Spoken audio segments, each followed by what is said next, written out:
Another powerful way to use polling in the classroom is in a reflective way. So you can use polling to allow your students to reflect on the discussion or material that you have presented in class. So I'm going to demonstrate that one now using the scales type of question. So let's add a slide, and then we're going to choose scales for that. Then let me ask my students here, let me input the question.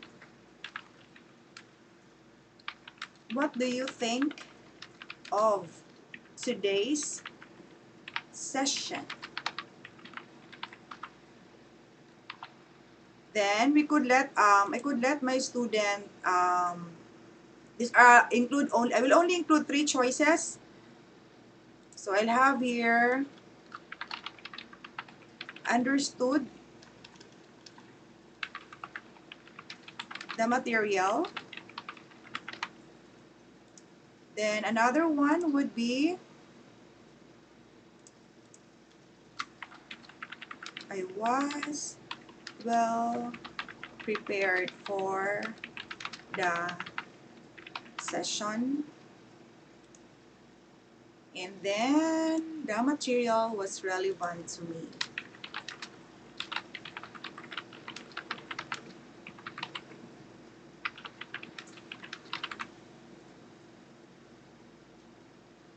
Then, regarding the result, you'd want to display it as a slide like this, and then as a spider. In this way, you as the teacher, you will also be able to see what is the reflection of your student in terms of the lesson that you have presented, and you could also make this as a benchmark for your succeeding session. So, regarding the customization, you could here the same as the multiple choice, and then you have here the layout.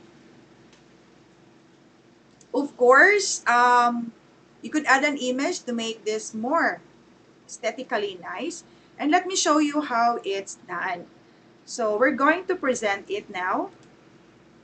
So just like with the previous poll, you could start a countdown here, and you could also close the voting if you think most of your students have answered already. Just like with the previous poll that we did, your students could either, there are 3 ways again of voting. Your students, you could like do this. For your students to know that they could go to menti.com and input the voting code to participate, or they could scan the QR code to participate. And another is, of course, if they're going to cast their vote through copying the link. So, again, the link could be pasted if you're doing this one or you're having a web conference with your student, and then you could like simply chat there the link. Okay, so let me vote. So this time, this is what will appear now when I inputted the link. So your student could rate the 3 statements from 1 to 5. So 1 is strongly disagree. Then you have 5 is strongly agree. So for example, I would give a 4. Then I will give this one a 2. Then I'll give this a 5. Okay? Then after that, once your student will click on submit, then that will be recorded here at the same time. So as you can see, there is just 1 vote right now because it's only me voting this one. So you have a 4. This is my first choice. Then you have 2 and then a 5. Now let me try voting through my smartphone so that we will have 2. We could see the 2 votes for this particular live poll. So let me input first 34240707.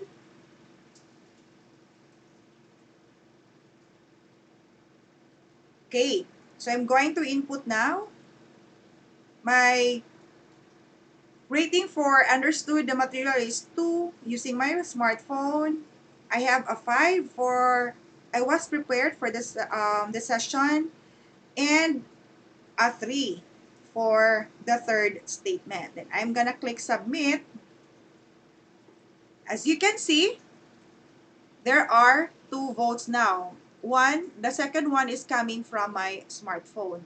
So right now, it's displays here. So the average. So you have 3.5 and this one is 4. Okay? So this is how you could use live polling in a reflective way.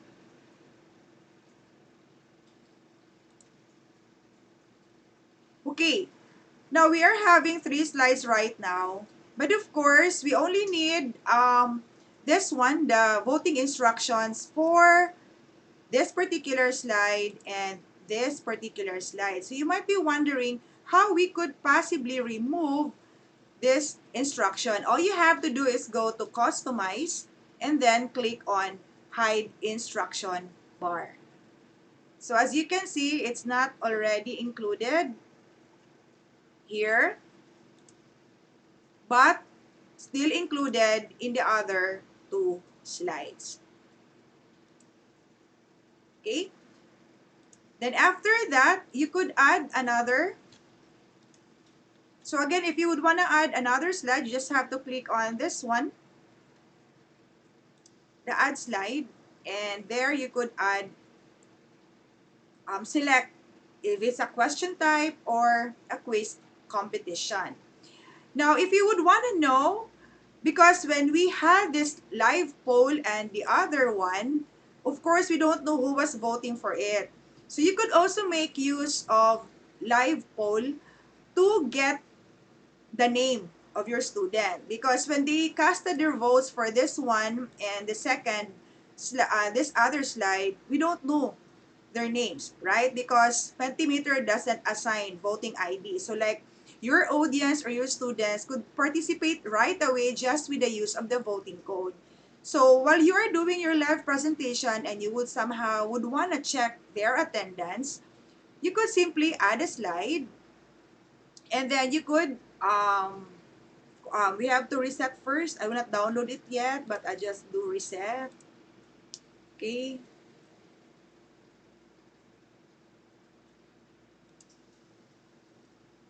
So sometimes these things would happen, especially because we are using a free account. I could not reset it, so let's try to like download it. Okay. So as you can see here, with a free account, we could export it as PDF, and it's stated here, these screenshots are updated every 10 minutes. So if you do not see the latest results, please try again in a few minutes. Then I'll just download it. Okay.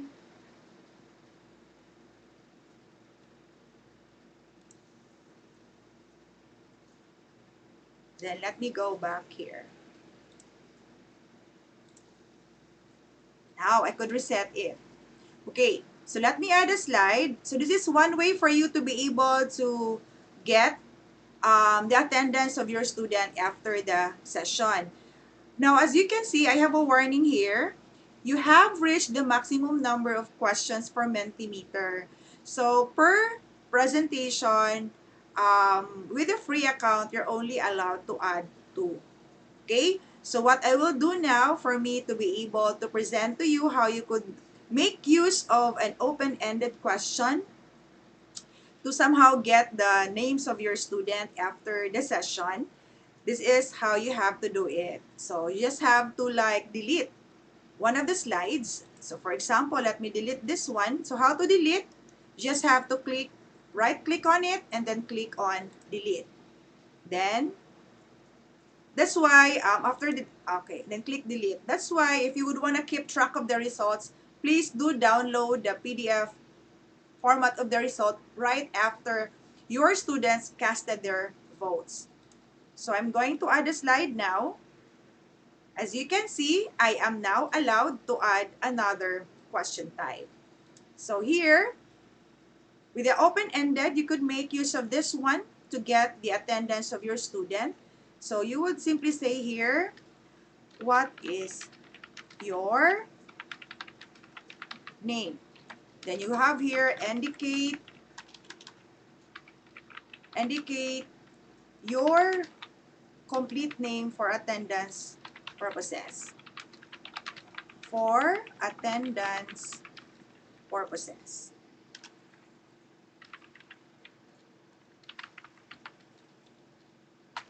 Okay, so you have to specify that one so that you would know that they really need to input their correct name or the real name because it's counted as the attendance. So the result layout could either be a bubble, one by one, or a flowing grid.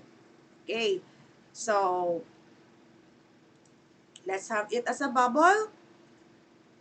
Then, of course, we only would want participants to submit once for the attendance. So we have to let them we will have to disable this one and let them submit only once. For the customized option, it is the same as the other question types. So what we're going to do next is let us present this one. Okay? So what is your name? Indicate your complete name for attendance purposes. So I'm going to copy the link now for me to be able to do that. Then I'm going to close this one, go here. If I paste the link, this is now what you can see. Okay? So what is your name? Indicate your complete name for attendance purposes. So you could use a live poll actually to get the attendance of your students. So for example, I would say Joy MD. I would click submit. Then it will display here as well. Okay? Now, if I'm gonna use my phone so that I could input another name for demonstration purposes, so let me do that. Okay, so I'm inputting right now the voting code. So for example, I'm going to input the name of my daughter.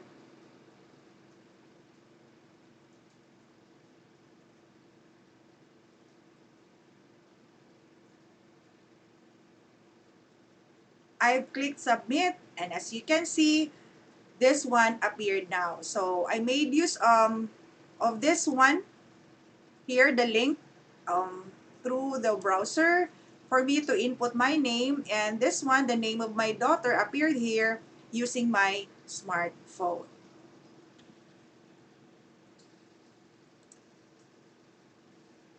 So that's it for our discussion about live poll and voting. So in Mentimeter, you could create interactive presentations, and at the same time, you could conduct live poll for you to somehow make or gamify your virtual classroom.